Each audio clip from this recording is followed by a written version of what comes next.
My name is Titi Ngwenya, Director of Communications at Fuller Craft Museum in Brockton, Massachusetts. And I'd like to welcome you to another installation of Craft Chat. This time with artist, entrepreneur, and the ambassador of rug hooking, Hayley Perry. We're pleased to have her here today to chat with us about the craft and business of rug hooking, and to give us a taste of her upcoming workshop as well. But before we get started, I ask that you mute your audio and you turn off your video. For our format today, Hayley will talk about her work, and then we'll have a brief Q&A session. So we'll be taking your questions for today using the chat feature in Zoom.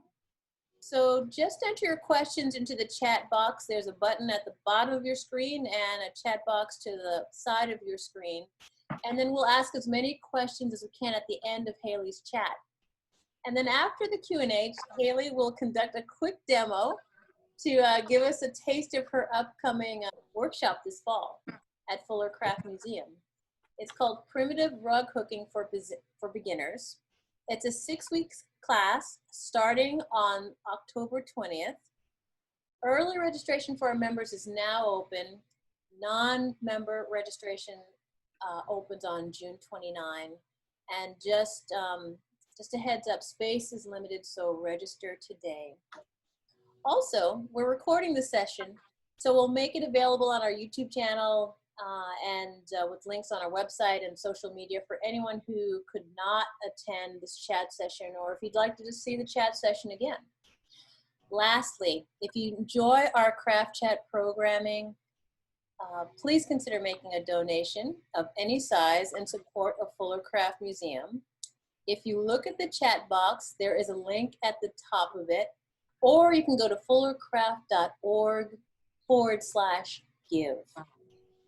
And now I'd like to introduce our Director of Education, Sage Brousseau. Hi, everyone.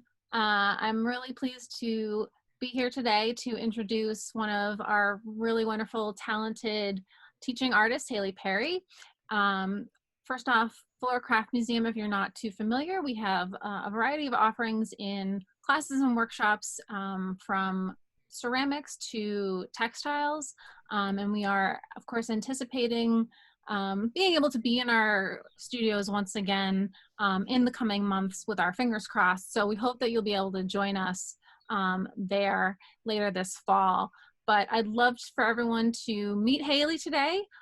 She is a super talented artist, and she's going to explain to us a little bit more about what rug hooking is and a little bit of what you might expect if you were to take our class this fall. So Hayley, welcome to the chat. Oh, thank you so much, Sage, and thank you to Fuller Craft Museum for having me on. I like to joke that I'm an ambassador of rug hooking because I love sharing about this craft. One, because I think it's so easy to do, but it's so open as far as the possibilities of your end project, whether you're more in a craft realm, more in a fine art realm, somewhere in between, working with a variety of materials, a variety of subject matter. So I really think it's great for pretty much anyone to do. So I brought some pictures of some of my own work. I also have a lot of supplies and projects in process to show you. So hopefully you can learn a little bit about it and the possibilities of this craft. So I put together a small slideshow of some of my work to show you guys. And the first 5 or 6 slides are actually my own designs, but they're kits that are available. So one of the traditions of rug hooking is sharing designs and sharing kits. So that other people can make your designs if you're somebody that feels like maybe drawing isn't a strong suit of yours. So I love to draw. I love a lot of color. So for me, it just makes sense to put kits together for other people. And that blossomed into my business called Loop by Loop Studio. So these first few slides, they're just, you know, very colorful, well-known subject matter, you know, something that you could do in a few hours and then maybe use in your home as a decorative object. This one's a pillow, the other two are small mats. And then I think I have some larger ones coming up. If you're interested in doing, yeah, this one's a mermaid. That's a little bit larger. I think it's actually hanging above me. We'll see if we can get a shot of that later. But, you know, you can use them as wall hangings. You can use them as actual mats for your floors. All of my, the work I do and the kits that I sell, they're all made with 100% wool. On a really strong foundation. So they're actually usable, which is a nice kind of aspect of the things that you make. You can walk on them, you can wash them. This is another larger piece that, again, you could use it on the floor, you could hang it on the wall. So there's lots of possibilities with the actual thing that you're making. You're essentially making a textile, and what you turn it into is up to you, you know, depending on how much you want to sew and form it into a ottoman cover or, you know, make a pillow out of it or something like that. So this one's a more abstract pillow. If you can't tell, I love color. I'm so passionate about color. So anytime I have a possibility of joining a lot of colors together, I'm just all for it. So this is, I think, the last kit maybe I have in this slideshow. But again, it's a nice way to share the possibilities of rug hooking with other people who don't have access to all the things. So I threw this rug into the slideshow because this is really where I started combining maybe some of my more commercial work with things that were a little more artistic. So what drives me in rug hooking, my own personal work anyway, is really the pushing the boundaries of the medium and exploring that. So in rug hooking, use all the elements of design, but really you're focusing on line and color, I think, the most. So maybe about halfway through my rug hooking career, that's been about the last 10 years, I started exploring the possibilities of line and patterning in my work. So instead of just making an icon or a subject matter and hooking that realistically, I started really playing with pattern a lot more. So this is another example of sort of my personal portfolio. You can see that I'm very clearly pushing the boundaries of pattern and color and using the line of rug hooking in order to do that. And these are all considered primitive rug hooking style. So that means I'm using a wide, chunky piece of wool fabric that's about a 1/4 inch wide to make every single bead that you see on the surface there. So from the waves, then comes all these patterns, and you know, it's really just an abstract landscape that ties maybe more to my fine art work. I'm also a painter and a collage artist. So it's all very tactile, a lot about color and movement. So this is another piece that I did directly after that previous landscape. Again, pushing the boundaries of rug hooking in design, thinking about, there's a history of stenciling in rug hooking. I use a lot of stencils when I redraw my patterns over and over again, and thinking about what that is and using my own hand as a stencil goes back to the cave arts of prehistoric art, really. So that's what I was playing with in this piece. So again, just kind of how one idea sort of allows you to sort of branch into another idea. So this was sort of a natural progression, but with a new twist on it. This is a piece I made, maybe not directly after, there are a couple transitions, but this piece I made earlier in the year with the addition of the eyes as another sort of icon that I started working in my work, and I'm continuing to do so now. And it's kind of, the work is going in a more surreal sort of place with the eyes and the hands and working the body and into my rugs, and what does it mean to be a maker, craftsperson, hands and eyes. Also another thing that I was really interested in this piece was in doing an ombre sky. And how do you capture light in rugs and fabric? And so that sort of is something that was really driving this piece, trying to do a sunrise in a sense. And this is also a piece where I was working in more materials rather than just wool fabric strips, using wool roving, yarns, different kinds of materials in addition to wool fabric strips. And this I call my COVID piece. This was it's a large rug that I started last year, just about after I did the first abstract landscape. And I put it away because I really didn't know what the rug was about, and I knew I'd get back to it eventually. So I did about the first right-hand third of it maybe. And when the quarantine happened, I decided to pull it out and re-edit it by using the hand icon that I had been using.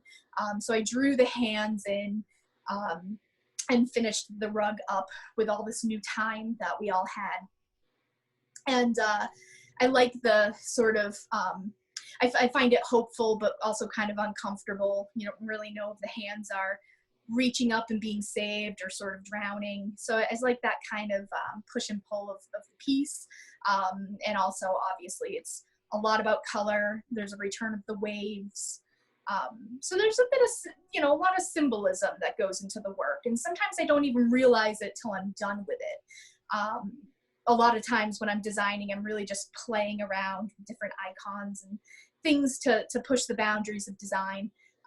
And then I kind of take a step back and I'm like, aha, this is revealing. It's a revealing process of what's going on in my mind. So, yeah. Beautiful. Thank you. This is my last piece. It's my most recent piece. And kind of, I like literally last week took it off the frame. It's not even bound up yet. So this piece is still sort of a question mark for me. I'm not gonna lie. It's a new palette. It's still dealing with that ombre sky. I think it's very influenced by the wool that I was really interested in using. It's a little, I consider it a little bit sad. So I'm wondering where it's going. So this might be another transition for me. But I figured I'd throw it in to show some of those almost awkward transitions that we all go through. This is a play piece, just figuring out what my next move is. So yeah, those are the rugs that I brought in picture form to show you, and I can show them to you and maybe get some close up of the textures so you can see them a little bit later too. Yeah, so would now be a good time to maybe show some of the textures or tools that I have? Yes, please. All right, so we're gonna go on a ride. My husband here is holding the camera for me. We're gonna come over here to this corner, and I wanna just show a close-up of some of the textures. Why don't you come closer to me? Of some of these rugs and how you can see sort of a difference in the materials. This is a pillow that I made recently, and I'm not sure how close you can get, but you can really see the plushness. I'm gonna stick my finger in there, sort of the plushness of the rug. So when I say they're usable, they're really strong. Everything's woven in there. Wow. So strong and tight that this pillow can really be used. These rugs, this is one that's all wool strips. You can see how I bring my loops up about 1/4 inch high. So this is kind of what you get after you're done with the finished product. And so once I take my rugs off the frames, it's like a mosaic. It's like what? It's like a mosaic. Yeah, that's exactly right. It really is. Yeah. I also say it's kind of like a pointillist painting. You know, all the dots coming together. And you have to think about rug hooking very abstract. It's chunky wool that I'm using, so they're mostly 1/4 inch wide, which makes them, you can see every single loop. And they're very abstract. With primitive rug hooking, you're unable to get a lot of detail because the actual marks you're making are so big. Does that make sense? So everything you're doing, you're sort of simplifying it. So like this is a jellyfish here, but you can see it's actually pretty abstract. There's not a lot of shading. There's not a lot of, you know, little fine details that you can make. So you're really just using color and line to try to express the idea that you're trying to make. So that's one of the things I teach a lot in rug hooking. Like when we do our primitive course, we actually design a project. And so to sort of understand how to take something and abstract it down into its simplest shape and use color to try to express what you're making is a big part of the course also. So yeah, so let me show you some. So I think that you saw me sitting at this here, which is my rug hooking table. Maybe you can check it out. So I hook here on my table, and I have this great kind of twisting arms on here that allow this linen to get really, really tight and taut. And that's how then I go in and I hook on these holes, and it gives me the right amount of tension in order for me to do that easily. But there's a couple other options. You don't have to have a big table like this. So when I'm teaching people how to rug hook, you could use something as simple as a quilting hoop to stretch your pattern. And that's what we do in the class, okay? So you don't have to have fancy stuff to rug hook. You really just have to have a hoop with a pattern and a little tool like this that looks like a little crochet hook. In fact, some people even use crochet hooks. I don't know if you can see that there. Pretty simple. And then whatever fibers you want to use. So like I mentioned, I use mostly wool fabric strips. I have a lot of different strips here. I have a 1/4 inch wide, which is the one I use mostly. And then I'm working on a design that's a little bit finer. So I have these two sizes as well. But in addition to these two sizes, there's many different sizes that you can use in addition to using, you know, various fibers other than just wool fabric. So let me show you how I make these wool strips, because I actually cut all of them. So you can check out behind me here. I take yardage of wool, and then I wash and dry every single piece. And the reason why you do that is because you want the fibers in your wool fabric to shrink. And that makes the wool easier to use, easier to cut when you go to cut it down into strips. And basically the shrinking of those fibers assures that it's not gonna fray on you. So I'm gonna bring this over here and pull out one of my cutting machines. So this is an example of one of my cutters. It's a specialty made for rug hooking. It just gets clamped onto a table. Okay, I'm gonna hold it with my foot.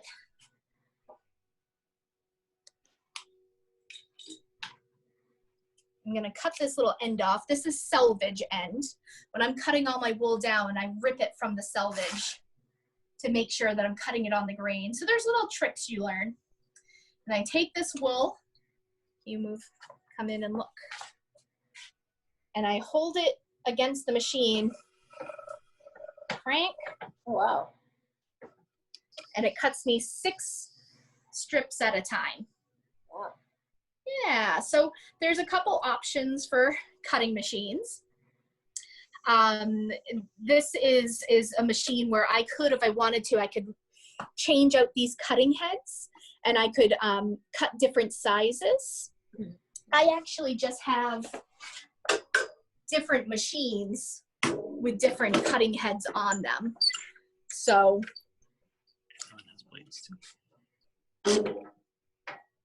let's see if I can. Wow. So this Must be cuts a super smaller sharp. size. They, you know, they are. This one actually just cuts with elastic bands. With elastic bands, and it's not sharp. It just cuts it and uses the pressure against the metal, and that's how it cuts the strips. This one in the front does have a blade that needs to be sharpened periodically. So these machines, they make rug hooking a lot easier when you're using wool fabric strips. And so you might be wondering, like, why use wool fabric strips? Why not just use yarn or something like that? Now, there's a couple of reasons. Wool fabric strips are really the most traditional because rug hooking was born out of tradition of recycling. Basically, when people would just use their clothing to, it was almost nothing, they could always make something else out of it because they could cut it into these wool strips. Even pieces that weren't good enough for quilting, they could cut into wool strips and use for rug hooking. So that's a long way of saying it's the most traditional. It's also, I think, gives you the brightest colors. I think all those beads of color, you know, from the wool fabric are the most vibrant. When you use yarn in a piece, you get that a variegated look because of how yarn is twisted together. So it gives it a much different look. I like the sort of the graphicness that you get from wool fabric strips in rug hooking. The third reason is it is the most durable. So if you are going to use your rug, it's going to break down a lot slower than a piece made of yarn. Yarn, because it's fibers twisted together, will actually just deteriorate over time with a lot of usage. So that's kind of why we go through the trouble of making all these strips, is because it's not only beautiful, but it is functional. But that being said, if you're not planning on using a rug on the floor, the world's your oyster. You can use t-shirts, you can use silk, you can use anything. You can recycle anything for rug hooking. So really, it's just use what you have to make your art and don't feel bad about it. But if you need wool strips, I'm your girl. So yeah, so that's why I go through all the trouble. And when you get something from me, all the wool comes pre-cut, because this is really, can be time consuming. If you don't want to use a cutter, but are really in love with wool strips, I'll show you what you do. You fold your wool up like that, and you just pull out the scissors. There you go. There's your wool strip. So it's possible to do without a machine. Could you also use the rotary cutter? You can, yeah. And it's just as easy as doing the scissors, just, you know, doing it with a ruler and a rotary cutter for sure. Just need something super sharp because, as you can imagine, wool dulls your scissors fast because it's so thick, so much fiber. So that's my spiel about wool. I can keep talking about wool though, because when we're talking about wool fabric strips, just in wool fabric strips, there's lots of options. There's obviously your color, then there's patterns. And I think that using patterned wool in primitive rug hooking is so very important because of what I told you already, and that's that you can't get a lot of detail in your primitive hooked rug because it's a wide cut.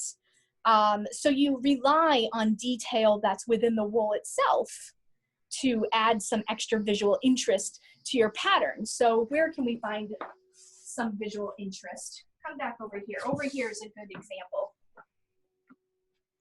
And you can see here how I have solids next to patterned pieces of wool. So this wool here, you can see some of these wavy lines. They're not pieces that I hooked in a special way. That's actually a patterned piece of wool. So you can see side by side what those patterns sort of do to your rug. They enhance them visually. So using patterned wool is the key in rug hooking. So what else can I say about it? Let me take an opportunity just to remind everyone watching that if they have questions, to enter them into the chat function, and I'll be moderating those questions. So feel free to enter your questions at any time. Yes. That's great. And I have a question that was emailed to me in advance. I might even ask you that right now. Yeah, that'd be great. From Michelle Henson. She says she's relatively new and can't seem to keep my yarn from getting caught and unraveling. Okay, I can help answer that question. So Adam, if you come over here, what I'm gonna do is I'm gonna pull out some yarn from my stash here. And if anybody's a knitter, don't watch because this will hurt. I'm just gonna pull a piece out. That's what rug hookers do to yarn. Nip it away. So here's my yarn. I hope you can see it. It's somewhat light of color. This is a woolen yarn. It's I don't know how thick it is, but it's you know, it's kind of heavy yarn. And what I do when I'm rug hooking is, what you really want to do, I hold it between my two fingers like this, and underneath, I'm not going to put it underneath because I want to show you, I take my yarn and I pull it like nice and tight around the shaft of the hook, and then I let the hook at the end grab it. So what might be happening when you're pulling your yarn up, you might be relying a little too much on the hook. See how well, you might not be able to see, but it's pulling one of the strands of yarn because I'm pinching it on the hook, but really what I want to be doing is pinching it around the metal part, the shaft of the hook, and putting the pressure on it there, and then allowing it to come up. So I'm gonna go ahead and I'm gonna hook in here now. Okay, I know it's a little hard to see. So when I go in, one of the things I do is I really, really widen the hole of my linen. See how all the little holes are there, but then you can distinctly see my hole because I really stretched it out nice and wide. So my hook is underneath, and this is how I'm pulling my yarn up, pulling it back down. My hand is underneath, pulling it. And I'm gonna go in every second hole. So I'm widening the next hole, or not the next hole, but the second next hole. Now I'm pinching it on, I'm pulling, and when I pull, I'm pulling up towards the tail that I made, okay? Because if I were to pull forward, I'm gonna pull my yarn out of the first hole. Let me show you again. Pulling up and back, every second hole, widen, pulling it up and back. And one way that I'm making sure I'm getting the whole yarn piece on the hook is when I go in, I'm holding my hook at quite an angle. It's almost, you know, laying down on my pattern. So it's really, really easy to just put my yarn over the hook, the shaft of the hook. I'm almost not even relying on the hook at the end. I'm just pulling it up nice and easy. So that's sort of how I deal with yarn, the same way I deal with a wool strip, only with yarn, I think it's more important to make sure that you're not fraying it by sort of stabbing it with the hook. So one cool thing about rug hooking is I'm not going to leave that there, so I'm just going to pull it on out from the bottom, and I can rehook in those holes. So wow. That's great. Thank you for explaining that. I think we're ready to go into the Q&A section right now. And Yeah, that'd be great. yeah. So we have a question here about the backing, the linen fabric that you're using. Can you describe like the kind of linen? Is it linen, monk's cloth, or etc.? And do you recommend that for more primitive, like if you were going to do more fine work, would you use a different backing?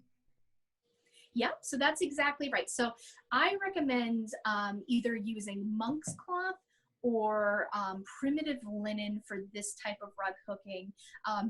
Both of those foundation materials you can buy from a specialty shop like me, or there's quite a few on the internet that you can find. But you really want to go to like a specialty rug making shop for both of those. So there are different types of linen out there. Monk's cloth is kind of a there's really only one type. Once you start getting finer, I think it's more like Aida cloth. There's also rug warp, which I don't use.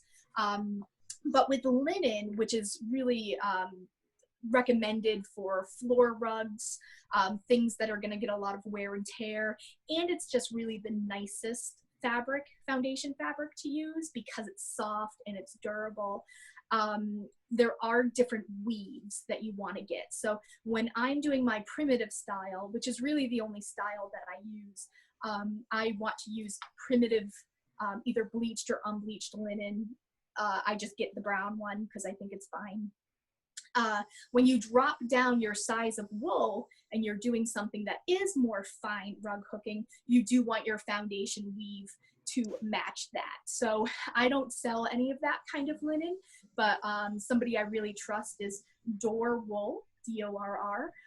They have all the foundations. They're a much larger wool shop that caters to a lot of different fiber arts. So that's one recommended source for that. Traditionally, people would have used burlap for their rug hooking projects. It's one of the reasons why you don't see a lot of really old hooked rugs anymore, because burlap tends to just sort of disintegrate. So I don't recommend it for anything you're going to be putting a lot of time into, but if you're just doing something quick, or you're teaching your kids or grandkids how to rug hook, burlap is a fine choice. It's although it can get a little frustrating to use because the weave is not even, but you know, if you're just looking for something cheap to, you know, rip up some t-shirts and try this process, that would work as well. So cool. Did I answer that the whole way? Oh, yeah. Another question we have is, if you were making a larger piece, could you sew smaller pieces together? Is that something that you've done? I have not done that, but I have heard that question via the forums online and things like that. And so I don't think it would be recommended again for like a floor rug or something that's going to get high traffic, because it would fall apart on you eventually. With that being said, there's people doing all sorts of things as far as wall art goes.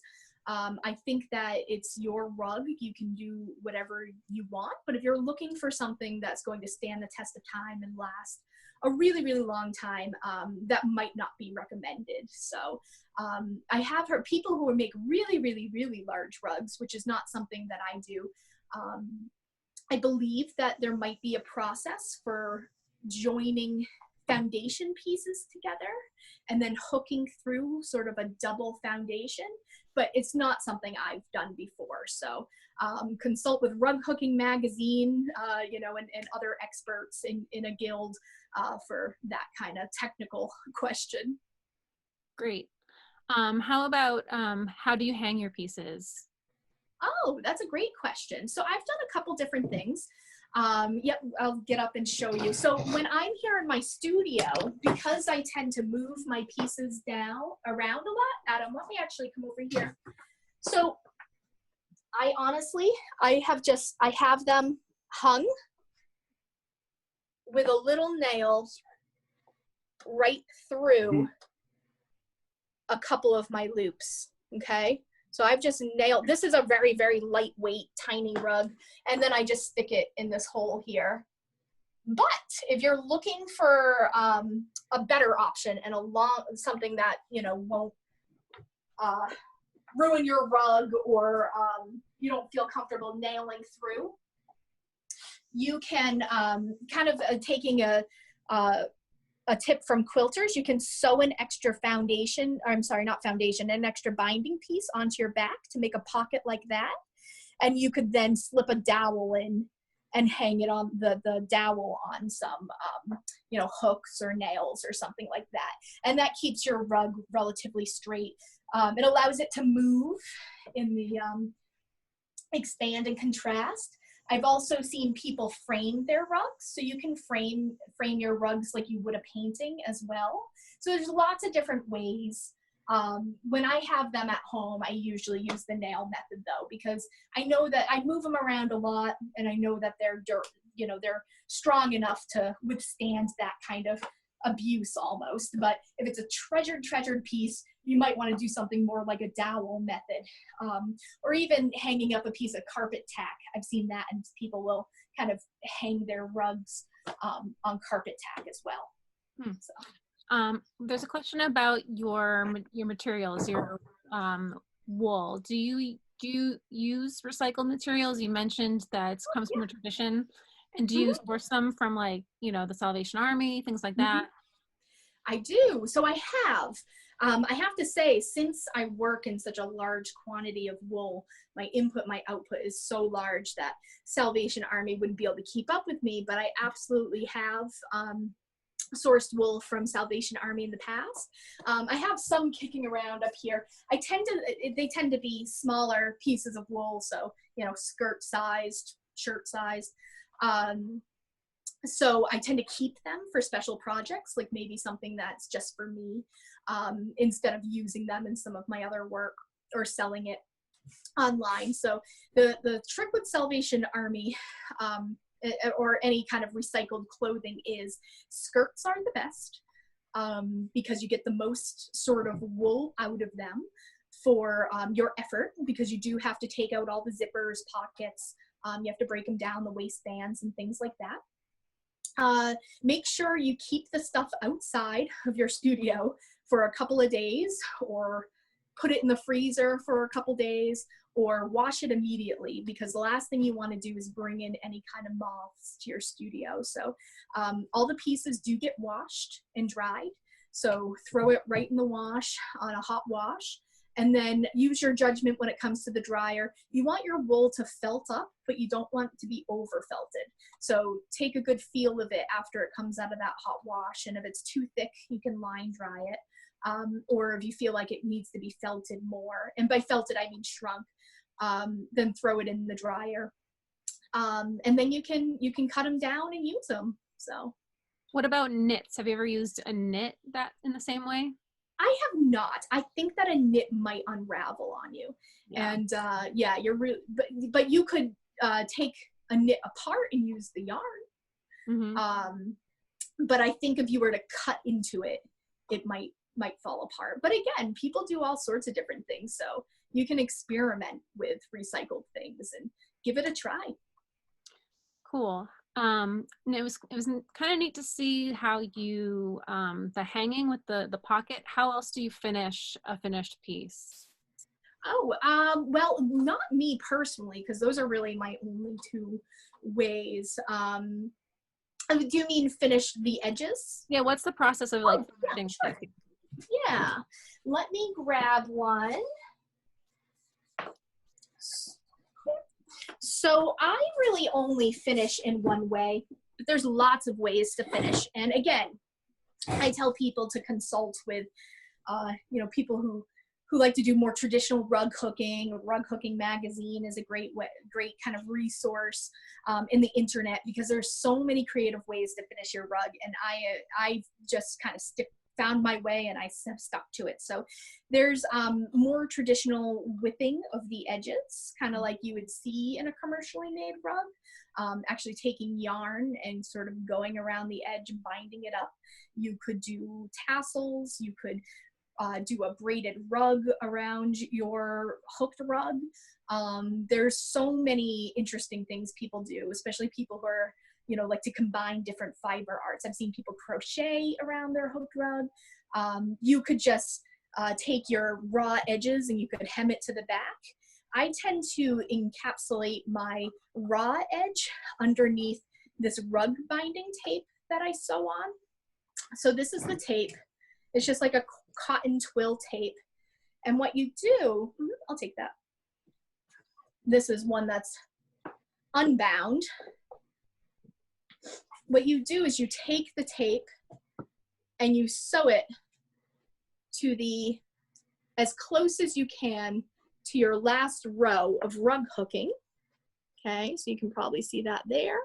And then you would trim this foundation, the excess foundation, kind of fold it under itself. And with the tape fastened securely to the edge, you would then sew the tape right to the back of the rug, like that. And then the foundation is hidden under there. And you can see I've done that on this edge. So underneath that black tape is just a little bit of excess foundation material. So it's really, really easy. I just hand sew it on. That was nice. Yep, I'm a big fan of, well, I shouldn't say big fan of hand sewing. I'm not, but I find hand sewing a little bit easier to manage than any kind of machine when it comes to rug hooking, because the rug, also, you can see, it gets girthy. It's pretty thick. So I know that there's people who are good sewists out there who could probably manage getting their rug through a machine, but I'm not one of them. So I hand sew everything, and that's my pillows too. I hand sew my pillows together, just to, because it's easier for me, and that's how I make them. So yeah. Any other specific questions? How about your drawing underneath? Do you like how detailed do you get? Do you ever indicate where colors are going to be? How do you plan your colors? Do you have a like a sketch that you work from, a design you work from, or are you ever doing it just kind of off the cuff? Sure. Well, that's a really great question, and thank you for asking. So I really work very intuitively. I have the benefit of having all of so many colors in front of me. So I work very intuitively. When I'm actually drawing the pattern, I just draw with Sharpie right on top of the linen here. So the nice thing about the rug hooking is most of the time I'm filling in the whole surface area, so that if I make a mistake, somewhere on the pattern, it doesn't really matter. I'm filling everything in. So I just sketch. As I mentioned, I love to draw. So I go ahead and I just go for it. When I'm drawing other people's patterns, though, I tend to use stencils that I've made so that I don't mess up their beautiful pattern. When it comes time to actually hook the piece, though, sometimes I have a certain wool that I find inspiring, so I might use that. But most of the time, it's sort of like I just do it intuitively. I pick one color, and then I base a lot of my other decisions based upon that. So it's a little bit of both, but a lot of people color plan doing just what you said. They'll write in certain colors. And they'll figure it out ahead of time. I just have the benefit of having all the colors in front of me, so I can pick and choose. And I think you saw also when I was hooking with the yarn, I can hook something and then I can pull it out if I don't like the color. And I do that often in the work. I'll just sort of pick something, give it a try. If I don't like it, I just pull it out and try something else. So yeah, that's kind of how I work and how I design. And I tend to design a lot of things and then pick which things I think will make a good new kit, or so I'll make 5 pieces and make 3 kits out of the ones I like the most. So I hook a lot. Awesome. Yeah. Can you just share with us again really briefly, if you can, the source that you purchased the cutter and any other tools that you use? Yeah. Absolutely. So my cutter that I depend on the most is called a Bolivar cutter, and it comes from Nova Scotia. And so you have to order them, and it takes I think about a year to get it. So it's not the easiest process, but you could Google Bolivar, and that's with a B as in boy, to find out more information on that cutter. That's one of the ones that uses elastic bands.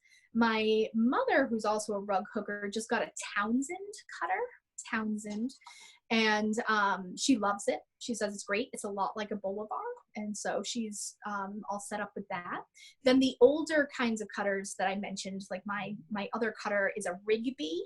It just has the blade. They're less expensive, but the blade has to be sharpened every once in a while, so it needs a little more maintenance.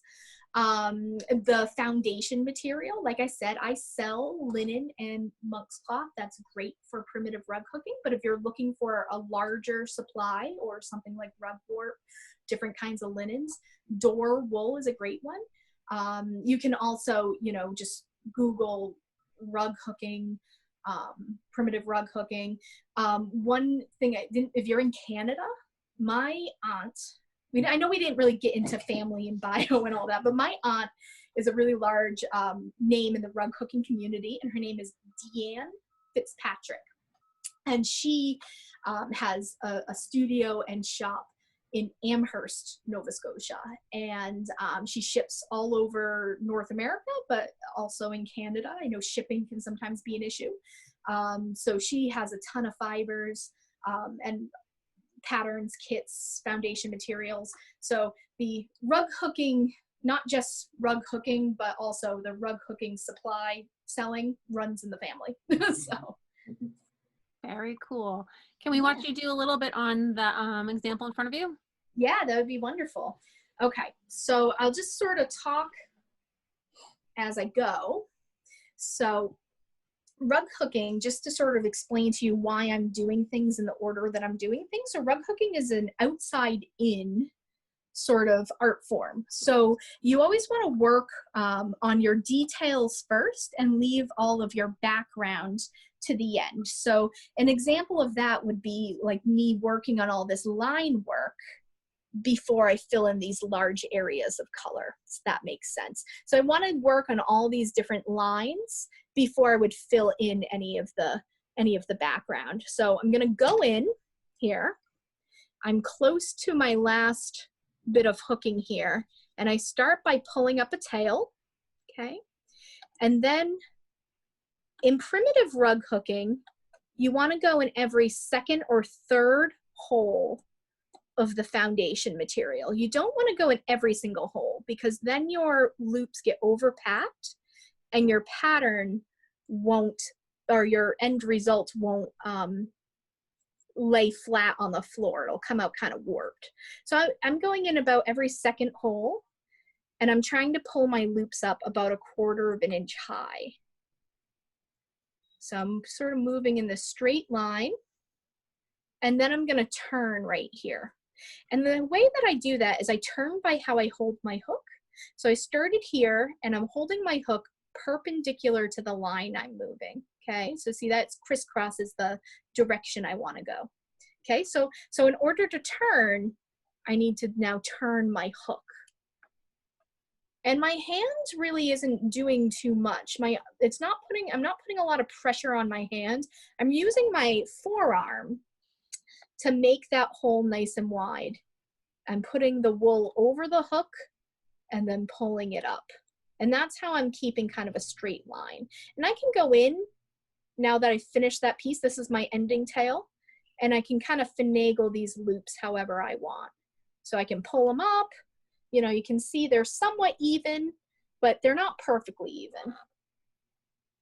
So now what I do, I finish that, I'm going to go in with my next piece in the same hole, and I'm going to pull up my other tail and then keep on going. So that's why we call it loop by loop studio, because it's literally loop after loop after loop. That looks so satisfying. It really is. And you would think that filling it in would take a lot longer. Yeah. You know, it's like a million loops, but at the same time, each loop fills up quite a bit of area. And I'm not even doing the most primitive rug hooking. I'm doing this cut that's a little bit smaller. You can see it fills in pretty fast. I am getting to a point where I can't reach anymore though, so I'm going to pull my tail up. I get my comfort zones here as far as my reach. So I'm gonna go in again. So these tails now that you can see here and here, what I'm gonna do is I'm just gonna take my scissors and I just trim my tails down to the same height as the rest of my loops, and they just get camouflaged in there. So you can see them if you really look for them, but most people don't look for them. Yeah, and you just keep on going until you fill it all in, really. But there's little, you know, like I said, little tips and tricks you learn along the way. Guy was saying, when I pull up, pull back towards what you've already done. I always have my fingers on the piece of wool underneath so I can pull it up and pull it back down. So you just sort of build your own rhythm after a while. But it really is, it's very relaxing. I tend to actually rug hook when I'm at home, and I listen to a lot of podcasts. I listen to a lot of books on tape. So it's really sort of that relaxing time for me. It's work, but it's also not. It's sort of zen, you know. When I'm here at the studio, I'm usually putting together kits and cutting all that wool that you saw. And the pressure holds it in. And the what? The pressure holds it in. Yes, yeah. And so the loops themselves are what hold them together. It prevents the wool from falling out. So I'm not sure. Maybe you could try to get over here you can see the loops themselves. They're just lightly touching each other at the very top. So they're not hooked over like really, really tight, but the more I fill this in, the tighter and tighter the rug becomes. And really, it's what keeps it from falling out. It keeps these little tails from getting loose, is all how the loops press against each other. So it's another function of the wool, being as plush as it is, really helps this from falling apart. Very Yeah. cool. Yeah. Any other questions? There's a question about leaning over the frame. Does it ever give you like a backache, or how do you kind of take care of those physical things that might occur from working on? Sure. Actually, this table, it's actually pretty comfortable to use. I feel like I'm in kind of like, I am in a slouched position, but it's not really an uncomfortable one. I think my biggest thing right now is this is not usually the chair I sit in when I'm rug hooking, but I always do kind of have a lean over the table. So, and no back issues, and no like arm carpal tunnel issues. I think that one thing that saves your wrists and your body when you're rug hooking is, like I was saying, is when you're pulling your loops up to really widen this hole, and that saves sort of extra pressure on your body, even though that's not necessarily the question you asked. You asked more about my back and my posture and things, but no issues with that. But to save your, like I was saying, to save your wrist from any unneeded injuries, just make sure that you're always kind of widening and pulling up. And I've found that is most comfortable for me. Can you hear me? I can. You can. Oh, that's wonderful. I'm rather new to using this. I'm Diana Ambrose, by the way. How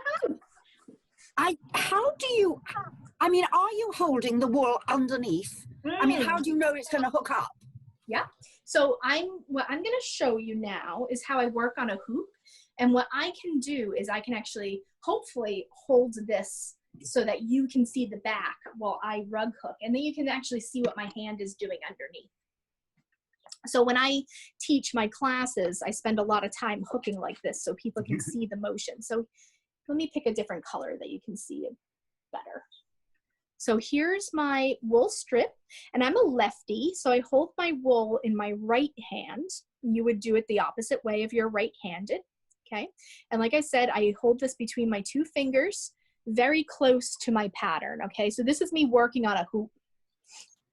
Here's my hook that I hold like a pencil in my left hand, okay? So I showed you a lot from the top, so I'm just gonna kind of go in here and show you now from the bottom. So here's my hook poking through.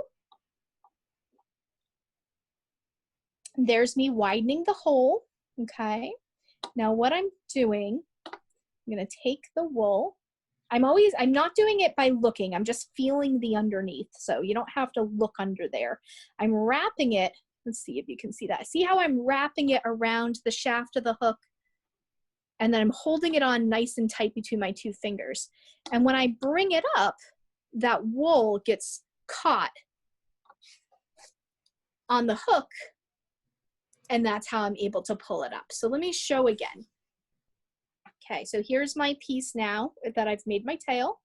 Okay, here comes the hook again, very close to my tail, winding that hole. Okay, here's my wool. Kind of placing it on the hook here with my two fingers, holding it on, not letting it go. And then you can't see because my hand's in the way, but then I pull it up, okay, with my fingers always on the wool underneath so that I can kind of control that tension. There it is. And I'm pulling it up. And I just did what's common. You can't really see it. I know you can't, but that wool loop is a little bit twisted. So I'm just gonna pull it back out and try again. That's the good thing about rug hooking, is there's not really a lot of mistakes that you can't fix, because you can always pull your wool back out. And Hayley, I remember you were saying you kind of space your loops sort of like every other or every two. Are you going for evenly spaced loops, or, I mean, is that sort of the primitive part? Yeah, well, you are going for evenly spaced loops, but the spacing more has to do with the kind of pressure that you're putting on your rug. You can move in all different directions. You can do 2 loops here, then trim it, 2 loops there, then trim it if you're trying to make like polka dots or something like that. So the spacing isn't really important aesthetically, but it's important in how your rug kind of functions at the end. So when I'm doing the widest cut that I do, which is the 1/4 inch wide, also known in the rug hooking world as a number 8, I tend to go 2 every second, every second, every third, every second, every second, every third. It's not something I count as I'm rug hooking, but it's sort of the rhythm that I understand through how the loops press against each other. When I'm doing the size that I'm showing you now, which is a number 6, it's a little bit smaller. I tend to go in every second, every second, every second, every second, if that makes sense. Well, then when I drop down to my smallest size, I'm going in every hole. So it more has to do with just the kind of pressure that you're putting on the foundation material. And it's an important aspect of rug hooking, because like I said, if you hook too closely together, in addition to really killing your hand, because it's going to get harder and harder and harder to hook if you're hooking in every hole, you're not gonna be able to pull the loops up easily. It's gonna make your rug come out wavy at the end because there's just too much fabric on that foundation. So I tend to hook as loose as I can, if that makes sense, so that you're not seeing any of the foundation material between the loops. But you wanna try to, it's almost like when I teach classes, I tell people, it's like, get away with what you can, you know, make less work for yourself. And it's not because we're trying to be lazy, but it's because of that pressure that you're putting on the foundation. Nice. Really, you make it look so easy. Oh my God. And so satisfying. Yeah. Thank you. I'm sure there are a lot of people who are looking forward to that workshop that you'll have. And I hope so. So yes, starting October 20th, correct? Yep, that sounds right. Yep. Yes. I just want to thank you so much for joining us today and sharing so much information with us about rug hooking. It's my pleasure. And I'm sure, like I said, if folks want to know more, they can visit Loop by Loop Studio if they want to visit your business and see what you do and what you sell and learn more. But thank you for joining us. Thank you, Sage Brousseau, Education Director, for coming today. And I also like to thank our audience today for joining us. We had a good crowd today, and we enjoyed your questions and your presence, so thanks so much. This ends our craft chat for today. If you like what you heard, if you enjoy this programming, please, there's so many ways to support the museum. You might become a member. You might register for a class or for an event, or you also might make a donation of any size to support the museum.